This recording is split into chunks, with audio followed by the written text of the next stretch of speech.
Hey guys, Michael Williams here from Nomadic Waters. Thought I would just walk you through some of our favorite flies. You know, flies, people love to design their own flies to come down and fish for peacock bass. And to be honest, most of the time they are good, but they're not great. So let me just walk you through what makes a really great peacock bass fly for our fisheries. And this year, we're covering 4 different locations this year. So what I'm going to tell you is really applicable for a lot of different waters, but they all feature peacock bass. A couple things to remember when we're fishing for peacock bass with the fly. The majority of the bait that these fish are chasing are 4 to 6 inches in length. Of course, there are bigger fish here that the peacock bass will eat, but for a fly angler, if we can really aim for that sweet spot of a 5-inch long fly, that's really going to be ideal for you because it's easy to cast accurately, it's easy to cast safely. Safety is a big deal here. A lot of times people they get in the front of their devices and they start designing these flies that just get bigger and bigger and thicker and bulkier, and suddenly they realize that no one can cast them. So really just focus on something that's going to be easy to cast. I'm distracted because there's fish jumping all around us here. You will probably be very surprised when I show you some of my favorite flies, but I'm going to tell you what not to do. You don't want something giant. You don't want a musky fly. You don't need an articulated fly. Will they eat an articulated fly? Absolutely. But our strategies for peacock bass are completely different from a muskie. And so we have a lot of people who will spend hours and hours making these absolutely beautiful, intricate, articulated flies that move around, and that's just not how we chase these fish. The way that we target these fish is we cast a structure, we get it in front of that fish, and we move that fly fast. We move it away from them. A musky fly is designed to get in front of a fish, and then as we stop that fly, the back of the fly pushes forward and it makes the fly move around, so it looks like, and it'll turn there's fish right there.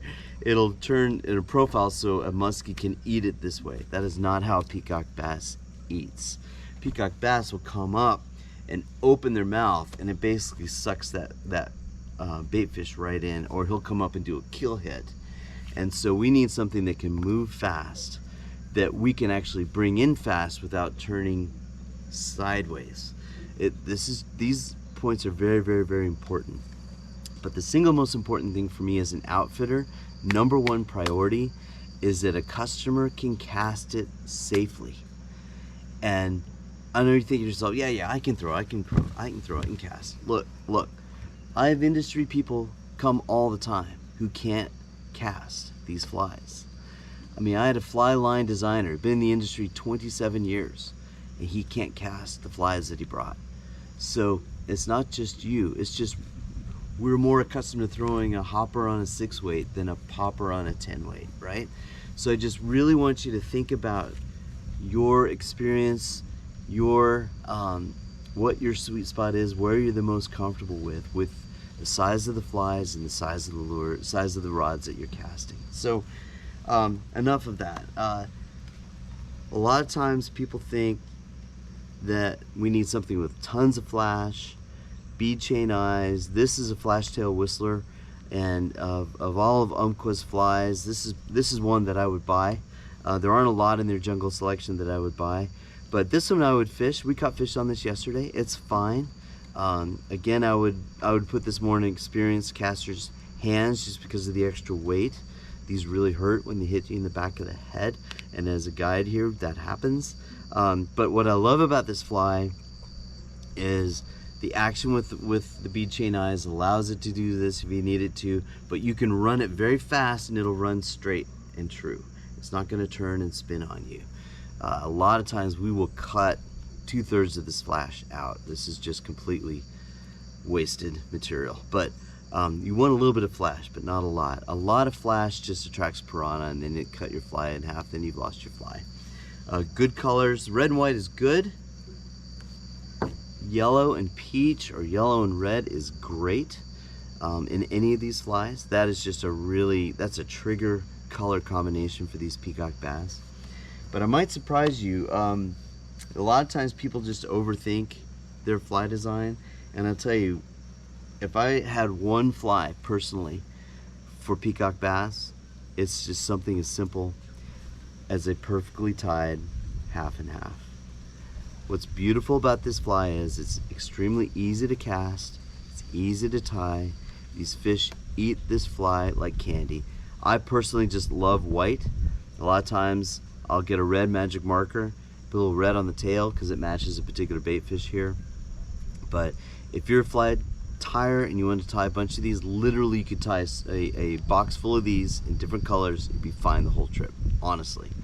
A deceiver is a real favorite. I love to put this one in customers' hands. It's not weighted, so it's extremely easy for people to cast. You know, remember, a destination fly angler, I don't know if I should say this or not, is generally between 60 and 75 years old. They fish for 10, 20, 30 years. Many of them, that means they fished 10, 20, 30 times.